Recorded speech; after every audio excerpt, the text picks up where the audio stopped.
Bem-vindos ao canal Sejam Santos, onde vamos explorar a vida e as obras dos santos mais inspiradores da história da Igreja Católica. Nós vamos compartilhar suas histórias, seus ensinamentos e seus exemplos de virtudes, esperando que possam nos inspirar a viver de acordo com os ensinamentos de Cristo.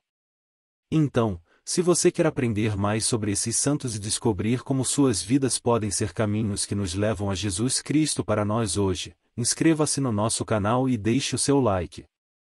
Inscreva-se hoje mesmo, divulgue nosso canal a seus amigos e comunidades e nos ajude o nosso canal para que possamos alcançar mais pessoas na divulgação a conhecer mais a vida dos santos. Onde a santidade é uma jornada diária. Faça parte dessa comunidade de busca pela santidade.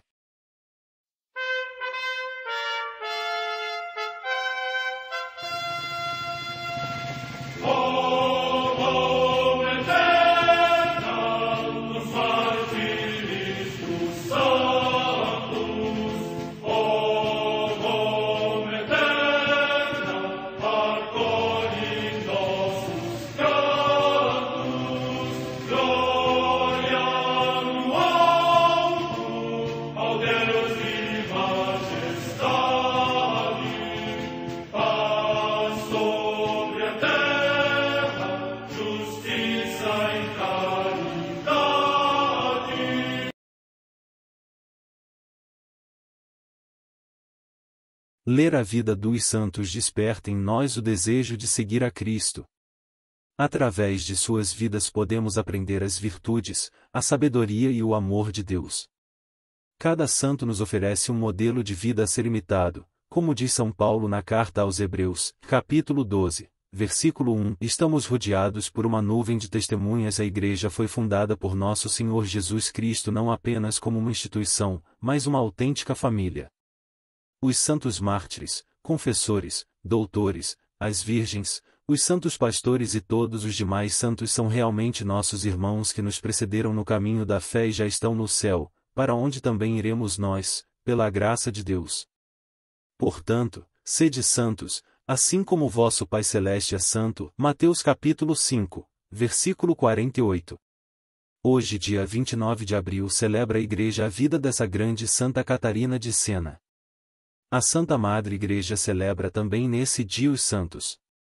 Comemoração de São Tíquico, discípulo do apóstolo São Paulo, a quem o apóstolo nas epístolas chama irmão caríssimo, ministro fiel e seu companheiro no serviço do Senhor. Em Pisa, na Etrúria, hoje na Toscana, região da Itália, São Torpes, mártir. Data da morte incerta.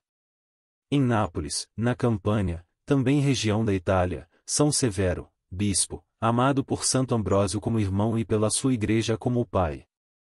Morte no ano 409. Em Cluny, na Borgonha, na atual França, Santo Hugo, abade, que durante 61 anos governou santamente o mosteiro deste lugar, sempre dedicado à esmola e à oração, guardião e protetor eminente da disciplina monástica, administrador e promotor zeloso da Santa Igreja. Morte no ano 1109.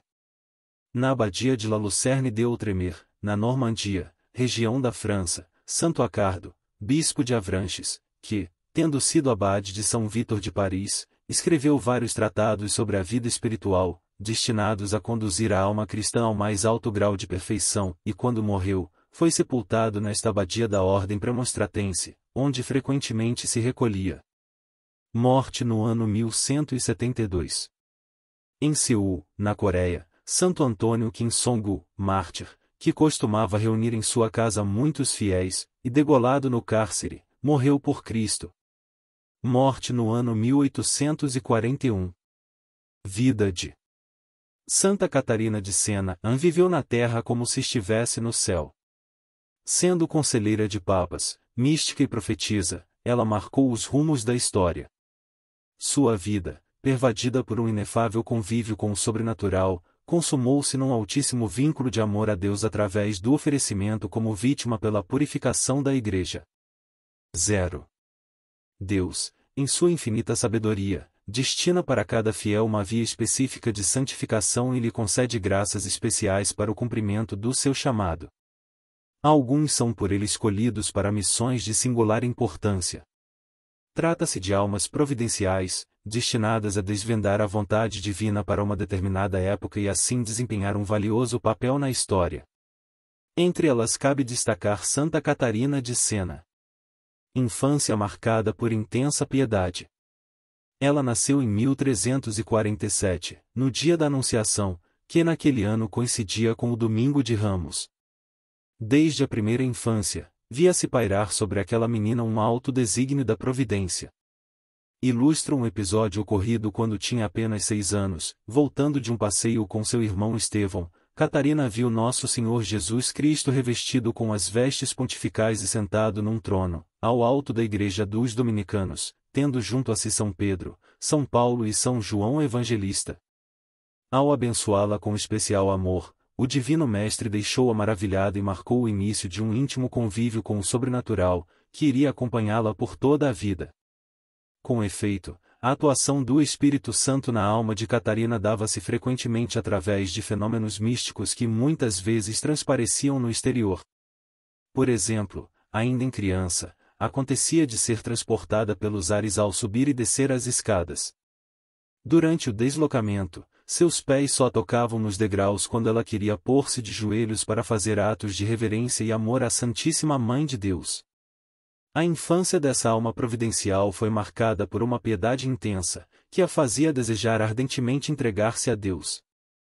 Aos 7 anos fez voto de virgindade diante de um altar da Santíssima Virgem e, tempos mais tarde, desposou-se misticamente com Nosso Senhor Jesus Cristo, na presença de Nossa Senhora, São Paulo, São João Evangelista, São Domingos e o rei Davi. Aos 12 anos, como era costume na época, sua família decidiu prepará-la para o casamento. Muito se empenhou sua mãe nesta tarefa, mas Catarina recusava-se sempre a aceitar seus pedidos e conselhos. Sua irmã Boaventura, porém, usando de insistência fê-la consentir em algumas leviandades. Catarina logo se arrependeu disso como se tivesse cometido uma falta grave, pois entendia que, atendendo os rogos da irmã, havia demonstrado ter mais amor a ela do que a Deus. E para selar uma ruptura definitiva com tudo o que fosse deste mundo, cortou os cabelos, em sinal de que a partir de então serviria apenas ao Senhor. Uma cela interior construída na alma. Como resposta à drástica atitude tomada pela jovem e visando fazê-la mudar de ideia, sua família a pôs para realizar os serviços da casa e não mais lhe permitiu se recolher em seu quarto para entregar-se à oração. Ela aceitou a nova situação sem opor resistência, dedicando-se aos trabalhos domésticos com espírito abnegado e religioso desapego. Privada de um lugar físico para realizar suas práticas de piedade, edificou no fundo da alma, por inspiração divina, uma cela interior onde constantemente rezava e se unia à Santíssima Trindade. Desde a primeira infância, via-se pairar sobre aquela menina um alto desígnio da providência. Oratório della Camera no Santuário Casa de Santa Catarina, Siena, Itália. Refugiada no seu tabernáculo interior, Catarina permanecia absorta nos mistérios divinos e seus olhos só buscavam a Deus. Em meio aos afazeres terrenos, conseguia manter o espírito preso nas alturas da contemplação e o amor às realidades sobrenaturais não fazia senão crescer. Vitória sobre as resistências paternas. Após uma visão em que São Domingos de Gusmão lhe prometia o hábito de sua obra, a jovem armou-se de coragem e comunicou à família que estava chamada a pertencer à Ordem Terceira Dominicana.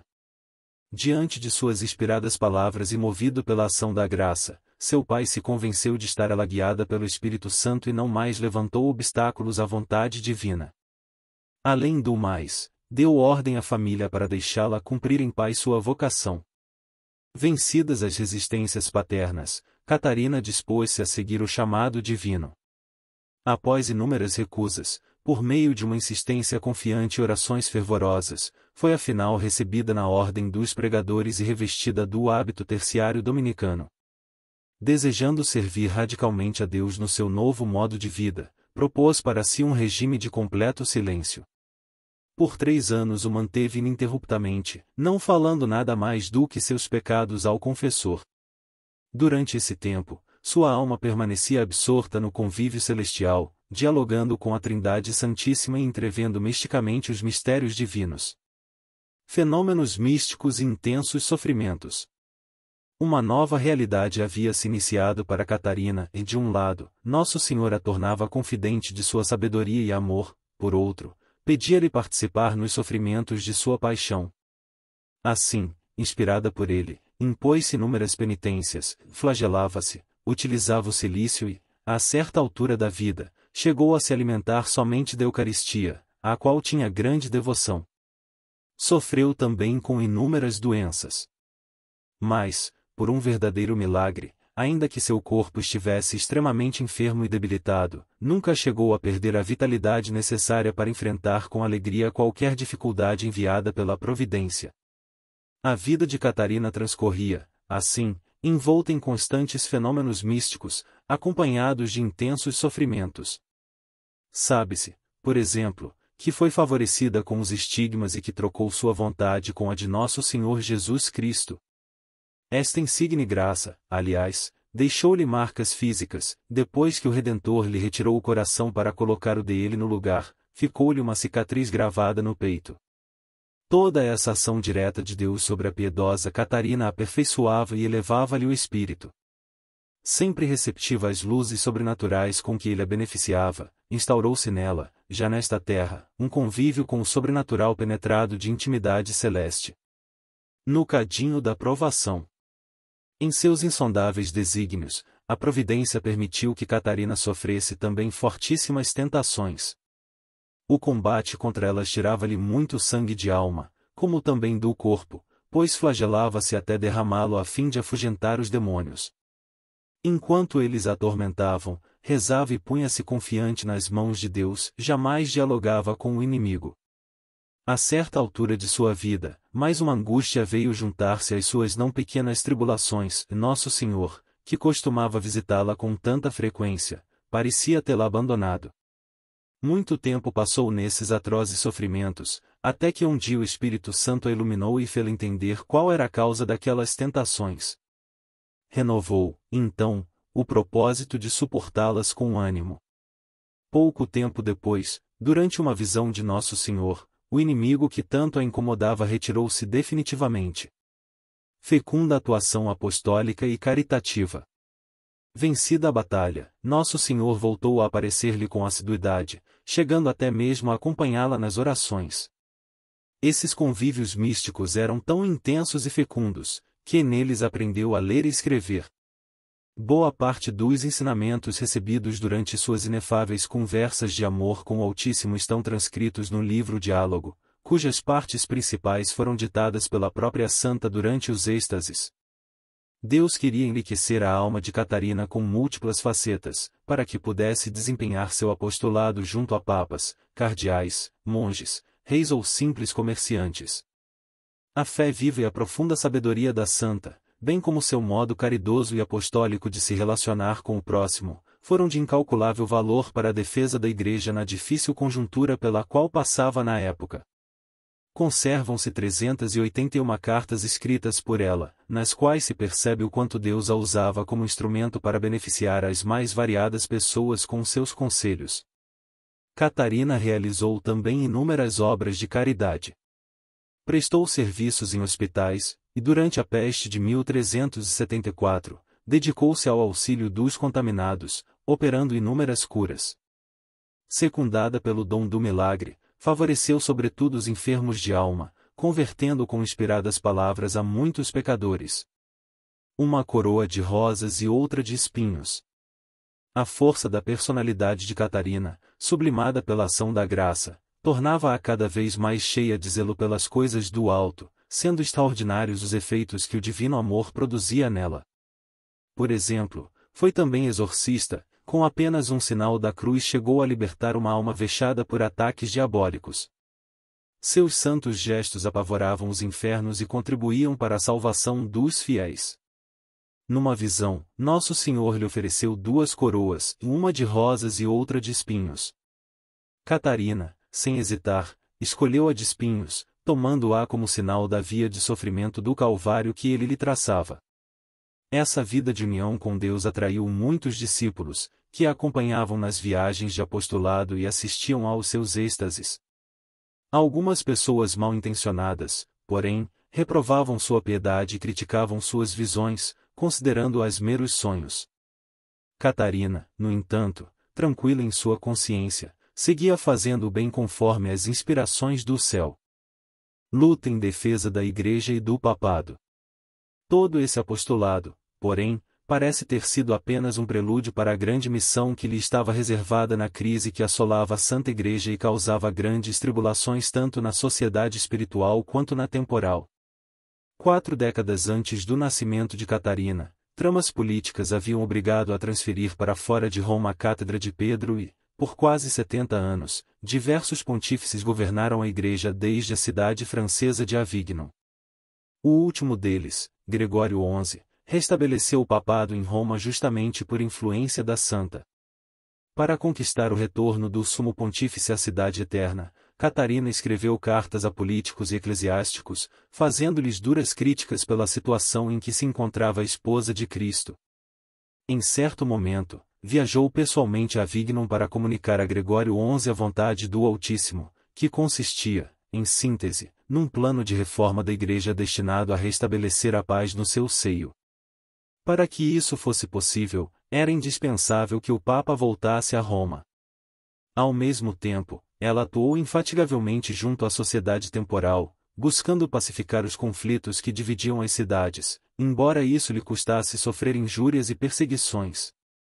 O retorno de Gregório XI à Cidade Eterna só se daria em 1377, após inúmeras lutas. No ano seguinte ele viria a falecer, dando origem a um novo período de turbulências para a história da Santa Igreja. Para substituí-lo, um conturbado conclave levou Urbano VI ao sólio pontifício, mas pouco tempo depois um grupo de cardeais decretou inválida aquela eleição e escolheu como sumo pontífice a Roberto de Genebra que, sob o nome de Clemente VII, estabeleceu seu trono em Avignon. Estava consumado o grande cisma do Ocidente. Ambições e interesses políticos dividiam a Igreja e procuravam manchá-la. Parte dos fiéis obedeciam a Roma, outros, a Avignon. Os católicos se sentiam inseguros em sua fé.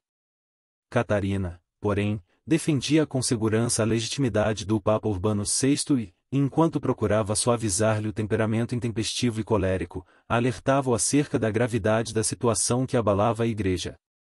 Previsão dos acontecimentos futuros. Não conseguindo impedir tamanho desastre e vendo a terrível situação da esposa mística de Cristo, Catarina ofereceu-se ao Senhor como vítima. Sua vida, marcada pelas boas obras e penitências, era assim entregue em holocausto. O abatimento e a fraqueza lhe dominaram aos poucos o corpo, embora o espírito se mostrasse sempre mais fortalecido.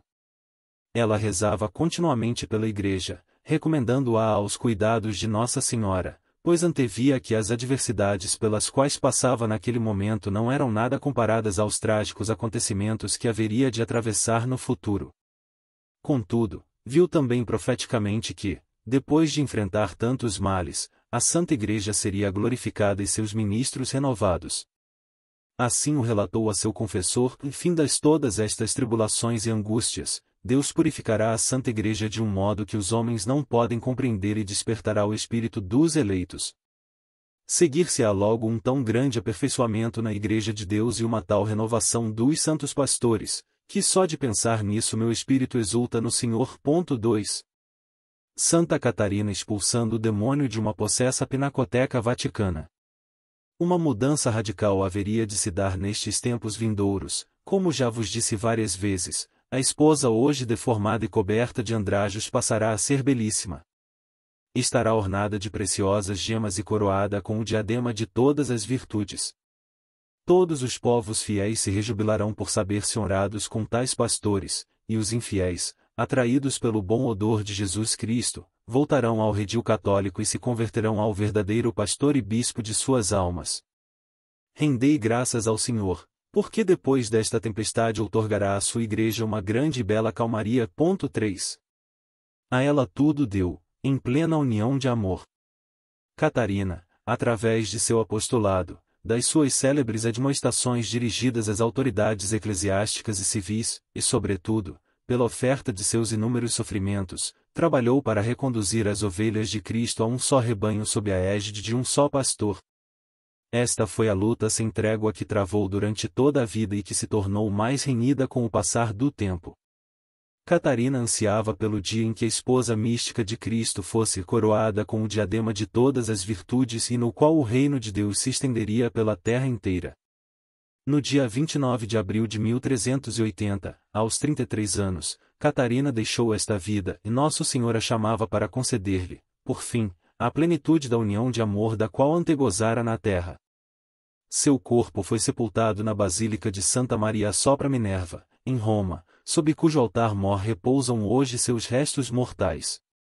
Pio II a canonizou em 1461 e Paulo VI concedeu-lhe o título de doutora da Igreja. Foi declarada também padroeira da Itália e da Europa. O Espírito Santo atuou de forma tão extraordinária, fecunda e direta sobre a alma de Santa Catarina de Sena que impossível seria mencionar neste artigo todos os aspectos dessa ação divina. Mas, mesmo tendo nos restringindo a tratar apenas de alguns deles, é o suficiente para sublinhar o traço mais marcante de sua gloriosa vocação, o especialíssimo laço de amor que a unia com o Altíssimo e que a fez viver nesta terra como se já estivesse no céu. Oração a Santa Catarina de Sena. Ó notável maravilha da Igreja, serva virgem, que por causa de suas extraordinárias virtudes e pelo que conseguistes para a Igreja e a sociedade fostes aclamada e abençoada por todos. Volte teu bondoso olhar para mim, que confiante na tua poderosa proteção pede com todo o ardor da afeição e súplica-te que obtenha pelas tias preces o favor que ardentemente desejo, dizer aqui a graça desejada. Com tua imensa caridade recebestes de Deus os mais estupendos milagres e tornou-se a alegria e a esperança de todos nós que oramos a ti rogamos ao teu coração tu recebestes do Divino Redentor. Serva e Virgem, demonstre de novo o seu poder e da sua caridade e o seu nome será novamente exaltado e abençoado e consiga para nós, a graça suplicada com a eficácia de sua intercessão junto a Jesus e ainda a graça especial de que um dia estejamos juntos no paraíso em eterna alegria e felicidade. Amém. Pai nosso. Ave Maria. Glória ao Pai. Santa Catarina de Sena, rogai por nós.